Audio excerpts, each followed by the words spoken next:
travel presented by Vintage Guitar Magazine with your host, me, James Patrick Regan, otherwise known as Jimmy from the Deadlies. And today I'm speaking with Jenny and Corey from the band The Vandoliers. In our conversation, they discuss their current tour and the release of their new album, Life Behind Bars.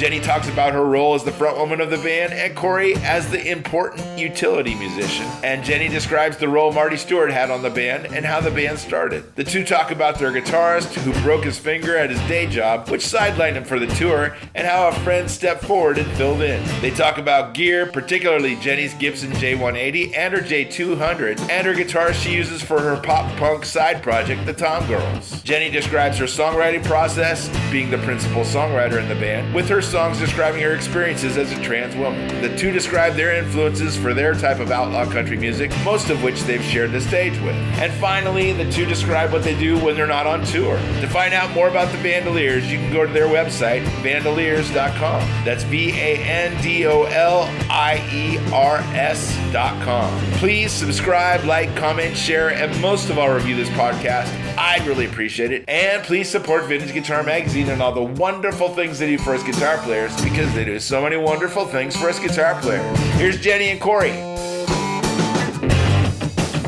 Hey there, Jenny. Hey, how's it going? Good, how are you? Good. And now I have Corey. So you guys are in Texas right now? Am I remotely close? No. Milwaukee. Oh, I was close. Milwaukee's really close to Texas. Is it really freaking hot there and humid? Yes. Yeah. Like incredible? Like feels like it's 120 degrees? It's a wet hot for sure. Yeah. I love your album. Your album is freaking fantastic. Thank you. Yeah. Live Behind Bars. And so you guys are you already touring behind the record? Or are you or is this? Yeah. Oh yeah. Yeah. Yeah. We're on our second leg right now, and we've already done the West Coast, and it was amazing, and it was beautiful. And then now we're starting in the Midwest, and then we go out east, and then we tour forever. And are you guys by yourself? Are you with somebody else? No. We took Nate Bergman with us this time. He's a great singer-songwriter. He plays really, he's a great guitar player. Has a hell of a voice, and his songs are amazing, and he's a sweetheart. So really easy to tour with. Great to have him on the tour. Yeah, cool. Very good. And what, like, I think I saw you were playing Moe's in Santa Cruz here. Am I close? Well, yeah, we already have. Yeah. Yeah. And so is that the venue size that you're doing? So like. Yeah, we're like a club band. Yeah. So like 3 to 5 cap, 300 to 500, basically. Yep. Yeah, very good. That's super decent. Yeah, well, I can't pull that. So is it like you guys are in a van? Or are you in a bus? Mm-hmm. You're in a van. Yeah, we're in a van. A Sprinter, hopefully. Yeah, we're on our fourth van, Corey. Oh. I think that's right, but yeah, we're in a Ford Transit, the high top one now that we can stand up in finally. Yeah, exactly. That's much better. We have beat the living hell out of it. It is, it's pretty beat up. We've put like 200,000 miles on it since we got it a couple years ago. So I feel like this is just how bands and vans exist. But yeah, we're riding pretty in a high top van and a trailer. Yeah, that cool. is just. And so Jenny, you're the lead singer, correct? Mm-hmm. Front woman. Yes, you are. But you also play acoustic guitar? Yes. Good. You froze there for a second, so I didn't know. Yes, I do. I play acoustic. Okay, cool. And Corey, you play looks like everything. Everything. Yeah, some piano and some trumpet and some harmonica and some singing and some strip teasing. I should ask. On the record, I didn't hear a lot of the horns and stuff. But are you doing horns on the record too? Yes, there's a few horn songs for sure. Like Valencia is real horn heavy, and there's a couple of yeah. Right on. And Jenny, how important is Marty Stuart to the kind of music you're playing right now? I guess like this would be like our Pilgrim. for sure. Like, I think Marty's a great, will always be an influence for me, and just a really great person. He was really kind to me when I got to play. Oh, cool. Long time ago. So you did get to play with him? Yeah, like almost immediately. Oh, right on. It was like a couple of years in, and a promoter and venue owner had Marty coming in. They needed local support, and so we couldn't do the full band, but we did like a trio together. And everybody in Marty's band is like one of the most talented. I mean, they're incredible. So like, it was an honor to play with them. It was an honor to watch them every night. Sure. But just the way that they treated us was just such a great example of how successful people can treat the opening band. Yeah, exactly. And I learned a lot from that one. Yep. And just like they took all the bass out of the mixer when you guys played, and so it was all just kidding. No bass. We didn't even have a bass. They didn't even have to worry about it. Yeah, no bass. It was just a trumpet, a fiddle, and an acoustic. Oh, right on. Yeah. When did this band start? In 2015. 2015. And with everybody that's in it now, or have you?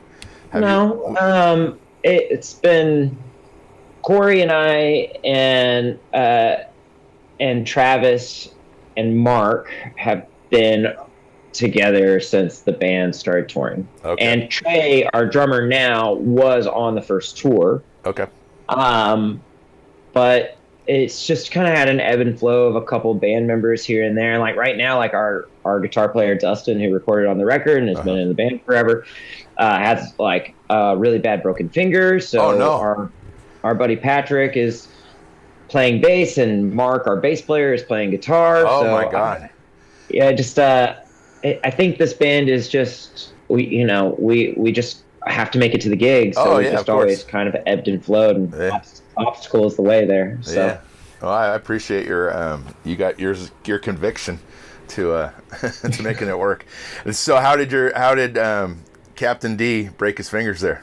When we're at home, he's a full-time licensed electrician. Oh wow! So he gets these big commercial electrician jobs, and he just had a accident at work. Yeah, that's terrible. Yeah. I mean, his guitar playing was fantastic on the record. Yeah, he's incredible. Yeah, he's really great. Yeah. Luckily, Mark's our secret weapon. He can play anything with a string on it. Oh, right on. Excellent. He's incredible. Slide right in. Yeah. So he plays guitar and banjo right now live, and it's been really fun. Yeah, right on. And Jenny, what kind of guitar are you playing? Predominantly a Gibson SJ 100 Walnut, and they put it out in 2016, and my wife got it for me for one of our anniversaries, and it was right when the band started taking off, and I kind of needed to upgrade to a more professional guitar, and it is really beat up. I have a big crack and broken spine in the back. Oh no. Yeah, still in tune. Still sounds great. Oh yeah, probably sounds better. It sounds better. I love the way that it sounds. I love the way that it plays. It has very little. There's nothing to it. It's dot inlays. Yeah. The pick guard has been sweated off. Oh wow. Yeah, it's I finally have a guitar that's starting to show skin because I've played that many shows on it. It's really cool. Yeah, and what do you have a pickup in it? You must, because you guys are. Yes. I'm doing the LR Bags Element, just very simple. Yeah. I had the Anthem in it, but the microphone kept kind of feeding back. I didn't like it. Nah. And so I just did the piezo, and it's been perfect. I have it on both my 100 and my SJ200. Oh, right on. Right. And so you have an SJ200 at home too? Both of those are my work guitars. Oh, those are what I. Okay. Yeah, those are. I have my 100 and 200 are pretty much the same, other than wood. So they both have the same size, and then so I can kind of just pick up and grab and go. And if anything happens, I break strings all the time. So sure. And are you're Are you plugging into a preamp or something before it goes into the PA? No, I'm just going straight into I have a Shure wireless. Oh, wow. Pedal for my wireless rig, and then it just goes to a DI, and then it's pretty straightforward. I think for me, like, tone has always been like how sound will just EQ everything anyway. So I haven't really gotten into a place where I've really seen that I needed anything. Yeah. I'm a knuckle dragger kind of punk rock guitar player. So it's always like when I had an amp, like it was just straight into the amp from the tuner. Yeah. Like as long as it's in time and in tune, and I had like 2 channels, then that's all I needed. Like one pickup kind of guitar. Like I'm just a really simple kind of player. Yeah. And it's been really fun moving to acoustic for the last decade and getting to play like that. Yeah. Do you have electrics at home? Yeah. I have a Chet Atkins Country Gentleman. Yeah, that was my rock guitar. Okay. I have a Tom DeLonge Fender Strat that I write pop punk songs on for this little thing called Tom Girls. And then Mark's playing on the rig that I usually play on when I play electric, and it's a 8030 from Orange, and it's great. Sounds awesome. I love both channels. It's really affordable. But I mean, for me, like playing acoustic has been really great because I can just focus on what I'm like really good at, which is just like writing songs, writing lyrics, singing, and then I got this thing in my hands that like allows me to be a part of the overall structure and arrangement. Yeah. So are you writing most of the songs, Jenny? Yeah, I've that's kind of what I bring to a band. I usually come in with like a folder of songs and like a studio. Like with this band, we started in the studio. I started working with a producer, and I needed to kind of put some things together for these arrangements. And like I play some of everything, but I really like working in a team and working in a band. Like it allows me to have like a friends group and also create and have like a mastermind of everybody and all of their talents. Like Corey's a brilliant musician, and so is Mark and Dustin and Trey. And so like I called up all my friends and I was like, I got these songs, and like that's kind of how every record's been. Like I write almost every day, at least, a couple of things, or I'm reading or I'm journaling, just something to keep words coming out. And then every year I come in with a batch of songs. I'm like, does anybody like these? And some of them would be like, no, and then some of them would be like, I don't think anybody would say no. I mean, the songs on the album are fantastic. Like, Thanks. I mean, well written songs. So you mentioned that there's a side project called the Tomcats. Oh, Tom Girls. Tom Girls. Yeah. So like before I came out as a trans woman to my band, I had a lot to process, and I was also kind of scared that I'd get kicked out of my band because I've been kicked out of a band before. You can replace a lead singer. It does happen. Yeah, not well. Well, in my brain, all the things I was worried about was like being abandoned by the people that I love. So like I have a little home studio rig. It's not much, but like I just got to plug in. I played electric instead of acoustic. I wrote all of the music before I wrote any of the lyrics or melodies. Mm-hmm. And so that kind of allowed me to kind of relax. And like my first band was like a 3-piece pop punk band. Yeah. And so I just kind of wrote 3-piece pop punk music. And Corey even plays bass in this. Oh, cool. But like I demoed all these songs out, and then if I came out to somebody, I had about 10 or 15. It kind of fluctuated on this little playlist on SoundCloud. But when I would come out to somebody, I'd be like, okay, here's your little pop punk pamphlet about my trans experience, and you can listen to it. And then that kind of got around, and people really liked it. Trey, our drummer and my best friend, was like very adamant about playing a show. And then Corey heard it after I came out to the band. He really liked it, and he's like a music journalist and stuff. So I was like, okay, well, let's play a show, I guess. And like I had to come out publicly before I could do it. So like a week after the Rolling Stone article dropped, we played a Tom Girl show, and it was really fun. Yeah. And so you must have had inspiration for, like, you know, this power trio, you know, power pop trio. Like, who are your people? It's 100% a Blink worship band. Oh, okay. Like, it's just like my first show was the Mark, Tom, and Travis show. So, like, my first show, I saw Blink and Bad Religion and Phoenix DX. Okay. And I love pop punk, and I'm shameless about it. It doesn't even matter anymore. Yeah. That's just like, I needed to feed my inner child, so I picked up a Tom DeLonge Fender Stratocaster and then just made what I thought a Blink song would sound like. Yeah. And then I did it, and then I was like, oh, that's really fun. And then I wrote some, you know, I continued writing Vulnerably because I had learned that at Sonic Ranch through this Vandoliers record. Uh-huh. And so I was able to just like tap it. I knew what I needed to talk about. And so I got to tap into that immediately. And like all these songs came out and I just wrote it in a month. So in October, I wrote about 10 songs. And then we got done with the Lucero tour, and I was about to start transitioning, and I wrote like 3 or 4 more. Okay. So it was just kind of like a way. It's like my diary. I don't even know why I'm talking to you about this on this podcast. It's supposed to be secret. Oh, sorry. Have you ever heard there was a movie, I'm sure you know. There's the movie Josie and the Pussycats.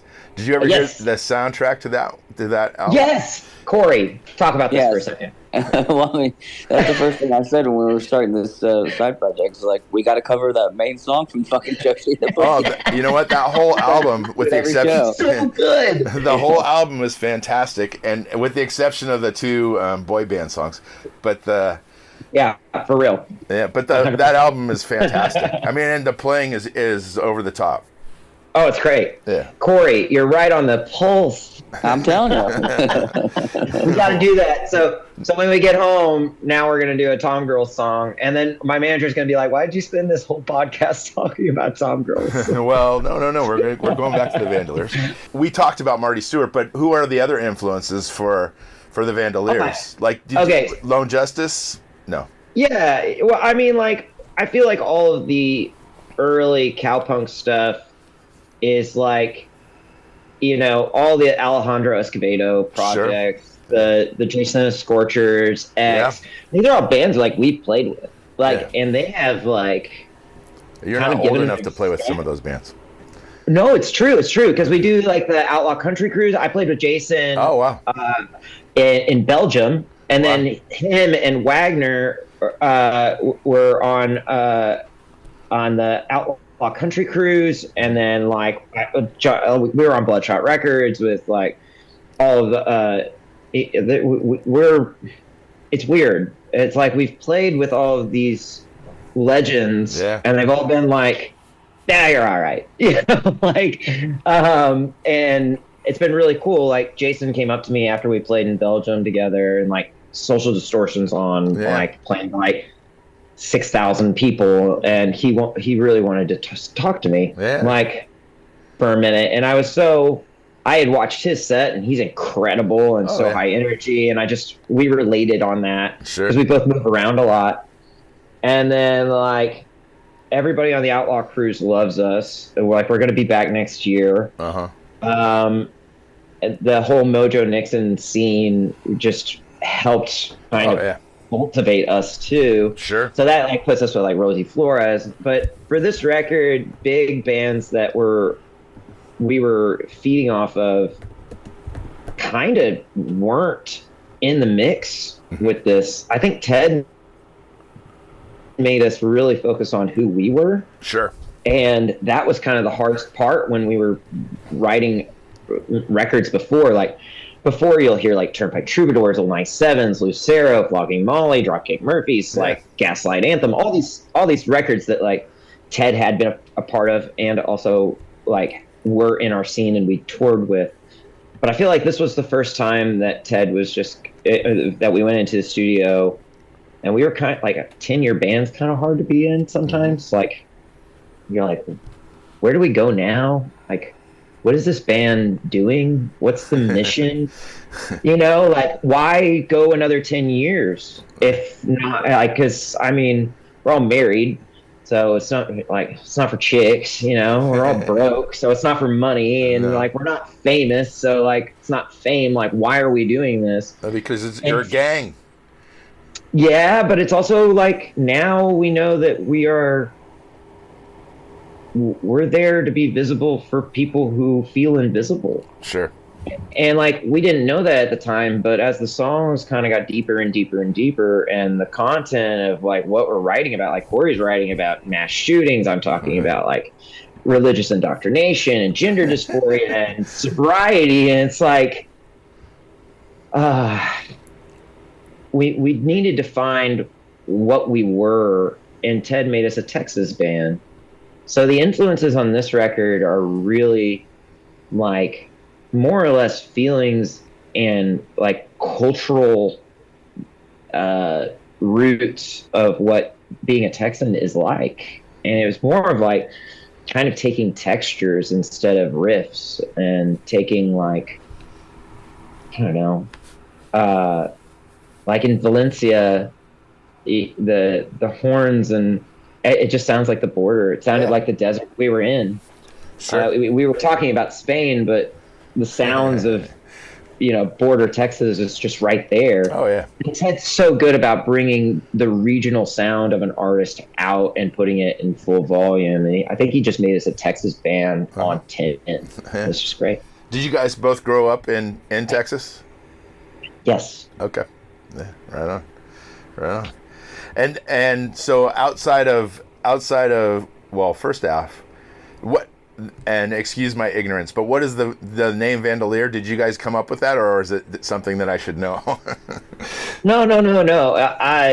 I'm like, I have dyslexia, so I've misspelt words like my entire life, and so when I name a band, I kind of misspell it, and it helps me kind of get the email address on Gmail, website. It gets me through some. It's kind of a blessing. So Vandolier seemed like this. Sometimes I write things just because they feel good. Sure. And Vandoliers felt like a cowpunk, or like a urban cowboy, or like something mixed, or two worlds put together, two words put together. Yeah. And I liked the way it looked. And when I showed it to Corey, he said it was a cool band name, which meant the world to me. Yeah. So, there you go. I could be nice a lot of times, for sure. Well, that makes it, when you're nice, like really good, though. Yeah. It's like, it's like the bunch of chicks go for the bad guys. Because, well, he's nice to me. Yeah, he's nice to me. He doesn't. Yeah. So you guys you're in Milwaukee now, and where you go from here? Mm-hmm. Indianapolis and Atlanta, or first Nashville, then Atlanta. Uh-huh. Then we go, I think, back up the coast, and we're in Philly and the Carolinas and New York and Boston. Yeah. You get to hit DC too. I love DC, Cleveland. Yeah. Uh-huh. And then you go to Europe in the winter? Yes. Yeah. What's winter in Europe like? About to find out. Oh. First time. Usually it's summer band. We've been to Europe 3 times, but it's always been in the summer. Okay. Because Norway sounds pretty cold in the wintertime. Yes. Yeah. Last time we were up there was in the summer, and it was day 24/7. Mm-hmm. And when we go back, it's going to be night 24/7. Oh, so, man. Yes. That was really trippy, like when it was like 4 a.m. and it's like bright outside and the birds are chirping. Yeah. Really. So we were on a dairy farm, and I was like, what is happening? And Corey's very smart, and he's all like, yeah, we're high up in like the earth, past the equator, and the sun never goes down. And then he just goes back to sleep under like a bench or something. And then I'm left there like, I have no idea how to sleep, so I didn't sleep very well up there. And so outside of music, you mentioned you're both married. What do you guys do for fun? I go to the gym. I like to ride my motorcycle. I love to cook. Uh-huh. I have a daughter. She's about to be 5. Wow. So she's super fun and keeps me busy. Yeah, of course. my family lives pretty close. They're about 45 minutes away, and they live on a lake, so we like going out there. It's really pretty, and my daughter gets a little bit of the country life, and then my wife is a business lady in Dallas, so we like hanging out in Dallas too. Sure. Yep. It's a good time. How about you, Corey? Well, if we come home from tour and we have some money, I like to go out to eat. Yeah. Right on. That's that kind of thing. Yeah, of course. Mostly, we come back home so wrecked on sleep that I just like laying in bed and watching Bravo. Yeah. Nothing wrong with that. Nothing wrong with that at all. Corey keeps me up on the reality TBT. Yeah. So if people want to find you, there's the Vandoliers website, which is just Vandoliers. If you spell the band name right, you'll find us. Yeah, we're at Vandoliers on every social. No numbers, no letter. It's just Vandoliers on everything. Okay, great. If you start a band, spell it wrong. Yeah. Very good. All right, thanks, guys. It's been nice talking to you. I really appreciate your time. Thank you. Yeah. Come see us on the road. I will. I'm in Northern California, so you guys just left here. But next time around, I'm definitely going to check you out. We'll be back. All right. See you next time. See ya. Thanks for listening to Have Guitar Will Travel. You can catch up on all the things I'm doing at thedeadlies.com, and I'm on all the social media platforms as well. And please support Vintage Guitar and all the wonderful things they do, because they do many, many wonderful things for us guitar players. Thanks. Please subscribe. Please tell a friend, and I'll see you guys next week. Bye, guys.